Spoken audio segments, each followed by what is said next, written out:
आज विपक्ष ये सवाल पूछ रहा है कि क्या कांग्रेस सांसद और लोकसभा में नेता प्रतिपक्ष राहुल गांधी को भारत की छवि को विदेशी धरती पर चोट पहुंचाने में आनंद आता है। क्या वो देश की लोकतांत्रिक संस्थाओं पर अंतर्राष्ट्रीय मंचों से सवाल उठाकर खुद को राजनीतिक विद्रोही साबित करना चाहते हैं, या फिर ये भारत को ग्लोबली बदनाम करने की एक साजिश का हिस्सा है। न केवल विपक्ष बल्कि अब देश की जनता भी यही सवाल राहुल गांधी से पूछ रही है। नमस्कार, मैं हूं आपके साथ शिवम दत्त मेहता और इंडिया डेली के इस प्रोग्राम में आज हम बात करेंगे एक ऐसे मुद्दे की जिसने एक बार फिर से देश की राजनीति में हलचल मचा दी है। एक बार फिर से राहुल गांधी ने विदेश दौरे पर एक बार फिर कुछ ऐसा कह दिया है कि अब वो विवाद के घेरे में आ चुके हैं। इस बार मंच था अमेरिका के बॉस्टन शहर का और निशाना बना भारत का संवैधानिक स्तंभ यानी कि चुनाव आयोग। राहुल गांधी ने बॉस्टन में कहा कि भारत का चुनाव आयोग कॉम्प्रोमाइज्ड है। उन्होंने ये तक दावा कर दिया कि महाराष्ट्र विधानसभा चुनाव के दौरान महज 2 घंटों के अंदर अंदर 65 लाख वोट जुड़ गए, जिसे उन्होंने फिजिकली इम्पॉसिबल यानी कि ये मुमकिन नहीं है इस तरीके से कहा। अब जरा सोचिए, क्या भारत की प्रतिष्ठित संवैधानिक संस्थाएं इतनी असहाय हैं कि एक राजनीतिक दल के नेता उन्हें बार बार अंतर्राष्ट्रीय मंचों से कटघरे में खड़ा करें।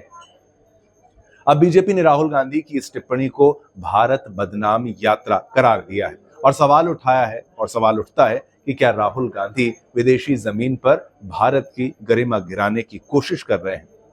और ये पहली बार नहीं है। आइए अब हम आपको लेकर चलते हैं उन 10 मौकों की तरफ जब राहुल गांधी जी के द्वारा विदेश में जाकर ऐसे बयान दिए गए जिससे भारत की साख पर सवाल उठते हैं और जिन पर देश में जबरदस्त बवाल भी देखने को मिला है। चलिए एक नजर डाल लेते हैं उन 10 मामलों पर। सबसे पहले बात करेंगे हाल ही की बॉस्टन की, जो अभी का है। राहुल गांधी ने यहाँ पर चुनाव आयोग को सबसे पहले कॉम्प्रोमाइज्ड बताया। कॉम्प्रोमाइज्ड बोले और उन्होंने बोला कि सिस्टम में बहुत कुछ गलत है। उन्होंने दावा किया कि 2 घंटे में 65 लाख वोट कैसे जुड़ सकते हैं। फिर थोड़ा और पीछे जाते हैं, बात करते हैं वॉशिंगटन डीसी की। जून 2024 में नेशनल प्रेस क्लब में उन्होंने कहा, भारत में लोकतंत्र टूटा हुआ है, अब वे लड़ रहा है। यानी जब उनकी पार्टी हारे तो लोकतंत्र टूटा हुआ और अगर विपक्ष में बैठने का मौका मिल जाए तो लोकतंत्र बहाल। इसके बाद आपको और पीछे लेकर चलते हैं, बात करते हैं ब्रसल्स की और सितंबर 2023 की। यहां पर बात करेंगे।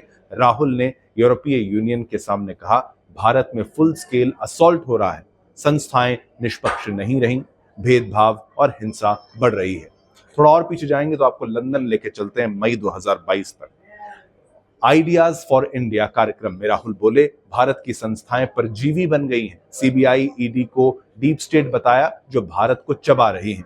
पाकिस्तान जैसी तुलना भी की है। उससे और पीछे जाएं तो यूके और जर्मनी, अगस्त 2018। राहुल ने कहा, नरेंद्र मोदी देशभक्त नहीं है, उन्होंने जनता के गुस्से का इस्तेमाल करके देश को नुकसान पहुंचाया है। तो नरेंद्र मोदी पर भी हमला और देश पर भी एक तरीके से ये टिप्पणी। अब मलेशिया, मार्च 2018। नोटबंदी को लेकर तंज कसते हुए कहा, अगर मैं पीएम होता तो इस प्रस्ताव को कूड़ेदान में फेंक देता।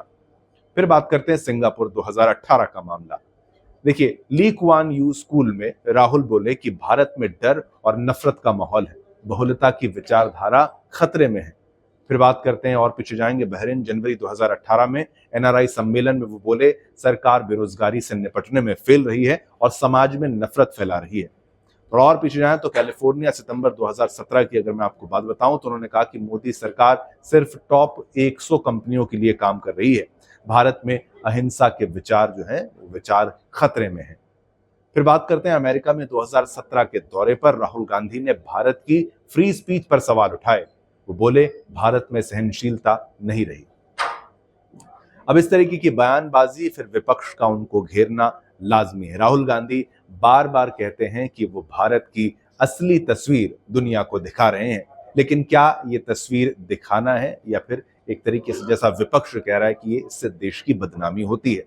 जब वही चुनाव आयोग है जिसके जरिए वो खुद जीते हैं, वो खुद सांसद बने हैं, वही संवैधानिक संस्थाएं हैं जिन्होंने उन्हें अदालतों से राहत दी, वही लोकतंत्र है जिसकी वजह से कांग्रेस आज भी अस्तित्व में है, तो फिर सवाल उठता है, आखिर विदेश में जाकर इस तरह के बयान देने का मकसद है तो वो मकसद क्या है?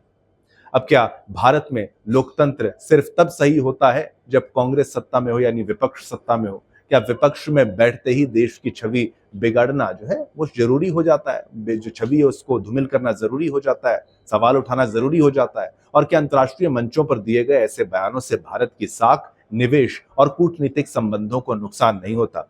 राहुल गांधी अगर भारत की असली तस्वीर दिखाना चाहते हैं तो उन्हें ये याद रखना चाहिए कि ये तस्वीर 140 करोड़ भारतीयों की मेहनत और भरोसे से बनी है, और ये तस्वीर विदेशों में काले चश्मे से नहीं, खुले दृष्टिकोण से देखी जानी चाहिए। चलिए, आज के इस प्रोग्राम में बस इतना ही, लेकिन आप क्या सोचते हैं, अपनी बात, अपनी राय कमेंट सेक्शन में जरूर रखें। आज्ञा दीजिए मुझे, शिवम दत्त मेहता को। अगली बार फिर मिलेंगे। जय हिंद।